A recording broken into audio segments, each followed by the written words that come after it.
You've definitely heard about OpenClaw in the last couple of weeks, and if not, you wouldn't have clicked on this video, but because you did, you are now interested in setting one up. But unfortunately, you've heard that either you need to buy a Mac Mini or set up a VPS, and that is just something you don't want to do, or you do not know how to do it. So if you are in that position, then this video is for you, so stay tuned. Having to set up a whole virtual machine and running a terminal through a virtual machine can be pretty complicated for some people, and even then running a terminal in general, most people still haven't done that. So I found a way that you can do it completely for free, and it is super easy to set up, and you can do it in under 2 minutes. Another big issue with OpenClaw is that people are scared to run it on their personal machine, and that is because you're basically giving an AI complete access to all of your files. And that is why the whole trend around buying a new Mac Mini kind of skyrocketed about a month ago, but nobody wants to spend $800 to try out a new AI tool. So let me show you how to do it. The easiest way to set this up is using an AI IDE.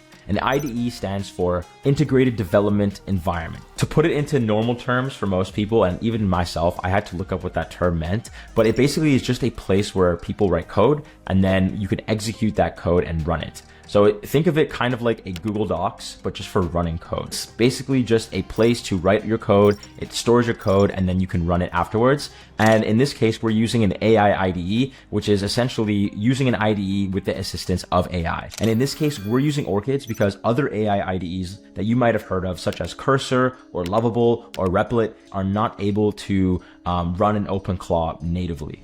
So before we get started, there's going to be 3 websites that we need to go to. The first one is the actual OpenClaw website, which is where we're going to get the command line to install OpenClaw. The second one is OpenAI API key. In this case, I'm going to be choosing OpenAI as an API key, but you can choose from the 10, even maybe over 50 LLMs that currently exist, and you can go ahead and grab any LLM API key that you want. For the sake of this video, I'm going to be using OpenAI because I'm most likely guaranteeing that some of you or most of you people watching this video have used ChatGPT before. And so you can just log into OpenAI platform using your ChatGPT subscription. And so that could just be the easiest way for most people. However, you can basically use any single LLM API key that you want. And the third thing you're going to need is a search API. So we're going to be using the Brave Search API, which you also just go ahead and set up an account in like under 2 minutes and go ahead and create an API key. It's really easy to do. I promise you, I'm also a beginner at this, and I was able to set this up and figure everything out on my own in like 30 minutes using Orchids. So to get started, all we need to do is go ahead and create a blank project on Orchids, and that'll open up a new project that we can basically access the terminal from. Then let's go ahead and navigate to the code tab. In this case, think of Orchids kind of like a replacement to a Mac Mini or a VPS. Like all of the other tutorials that are showing you how to set up an OpenClaw, you can just do this for free using an Orchids account. So once we have our project, the first thing we need to do is go ahead to OpenClaw and basically just go to openclaw.ai. And we're going to go to the quick start section where all we need to do is copy this line of code here. And so once it's copied, go back into Orchids, open up the terminal here, and we're just going to go ahead and paste that in. It's literally that simple. And right away, it'll start installing OpenClaw. By the way, this might take like 30 seconds, so just let it do its thing and install. The first question it asks us here is, I understand this is a personal by default and shared/multi-user use requires lockdown. So basically what this means, just to make it in simpler terms, is if you hit yes, it means that you're using this for yourself. And if you hit no, it means that you plan on sharing this with other people. And in our case, we're using this for personal use. So we're just going to go ahead and click yes. The onboarding mode, we're going to select quick start because first of all, I'm a beginner, so I prefer using quick start. If you are, looking for a more manual setup and you're trying to do something more complicated, then go ahead and click manual. But 99% of people are going to use that quick start option. So let's go ahead and click quick start. So the next question that asks us for here is which AI model we want to use. And like I said before, I'm going to use OpenAI because it is the easiest to set up. All you need to do is go to platform.openai.com and you could sign in with your ChatGPT account and literally just create a new API key by just literally clicking on create. And then once you name it, you can basically, I just named my OpenClaw by the way, but you can basically just go ahead and copy it once you are done creating. And it's as simple as just hitting the create button here. Let's just go ahead and name it OpenClaw. And then once we click create, the API key is given to us right away. So we can go ahead and copy that and then go ahead and select OpenAI on the terminal. And then it's going to ask us for the auth method. In this case, it's going to be the open API key. And then we'll go ahead and paste the API key now. So boom. Now it's going to ask us which model of OpenAI we want to use. So in this case, we're just going to use the latest 5.4 model, which came out last week. So let's just go ahead and select ChatGPT 5.4. And we're also going to select how we want to communicate with our OpenClaw. In this case, Telegram is by far the easiest to set up. I'm going to show you in a second how easy it is, but you can realistically use WhatsApp as well, which is a very commonly used messaging platform.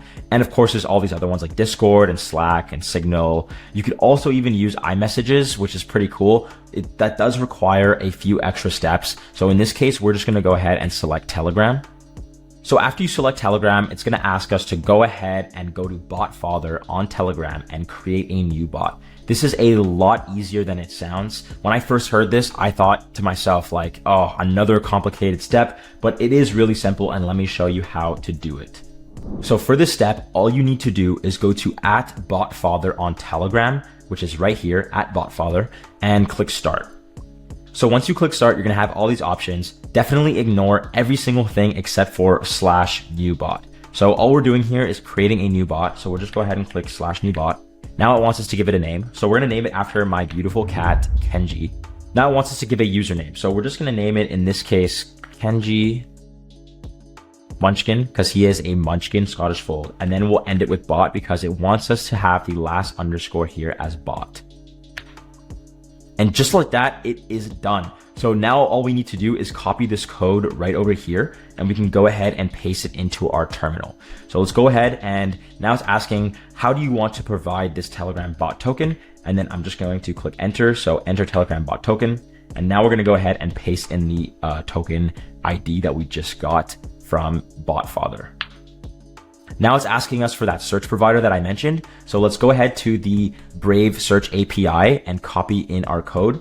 All you need to do here is go to api-dashboard.search.brave.com. If you just look up Brave API on Google, it'll be the first thing. All you need to do is go to API keys here, click add an API key, and then you'll be given your key. It's also just as simple as creating an OpenAI key. So let's go ahead and copy that. And then we can go ahead and go back to the terminal. And we're going to select Brave Search over here and just paste in our key.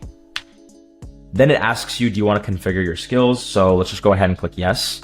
There is a bunch of skills that you can actually install for your OpenClaw, and I recommend just giving a quick search on how all of these skills work. But in our case, we're just going to go ahead and click skip for now because in fact, we actually don't need to install any specific skills. And for the sake of this video, I just want to show you how easy it is to set up an OpenClaw. So we'll just go ahead and click skip for now. Actually, it wants us to select one. So in this case, we're just going to go ahead and select the summarize skill since it's really simple. Then it asks us, do we want to show the homebrew install command? And to be honest with you, like I barely know what this means. So I'm just going to click yes because it seems like the logical response. It's then going to ask you more questions like, do you want to show the Google Places API key for Go Places? I do not need that.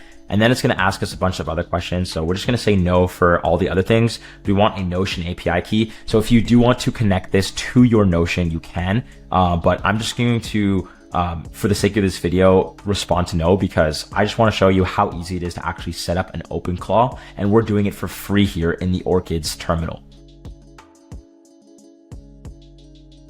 All right, so a few seconds later, the onboarding is now complete and it asks us here to use the dashboard link above to control OpenClaw. So if we want, we can actually prompt the Orchids agent to set up this dashboard. What I recommend doing here is just copy and pasting this into the Orchids agent and just asking it to set up the OpenClaw dashboard in the local environment within the Orchids project. Now you can actually just go straight to Telegram right now and start talking to your agent. So I'll just show you that in a minute. I'll also put up an overlay here showing you how simple it is to actually just start prompting Orchids to set up different ways of using OpenClaw, because realistically, now that the OpenClaw is set up, we can just build so many new things around that beyond just actually messaging your OpenClaw agent within Telegram.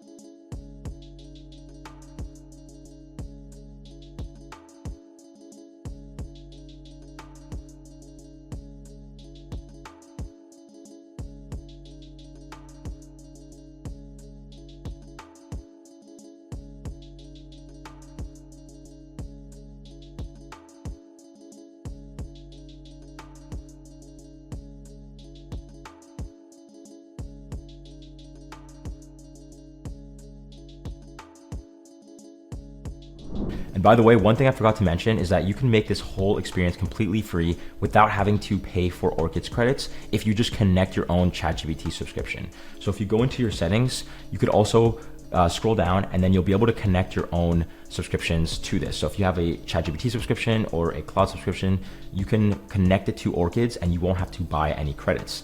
So if you already have an existing subscription, that means that this whole experience basically becomes free. So now that you've got your OpenClaw configured, it's time to start messaging it on Telegram. It's as simple as finding the bot that you created earlier and just sending it a message. Once you find it, you can go ahead and click start, and then let's just go ahead and send a message. And right away, our OpenClaw is typing. I just came online, who am I and who are you? So now our OpenClaw is ready to start configuring and we can do all of that through Telegram. So I'm just gonna say my name is Joel and your name is Kenji. What kind of thing am I? An AI assistant, Fox Spirit, House Go. So now you can start configuring your OpenClaw to basically do anything for you and it'll work for you 24/7. So that wraps up today's video. If you did enjoy, please leave a like, and I'm gonna be doing more OpenClaw videos and tutorials.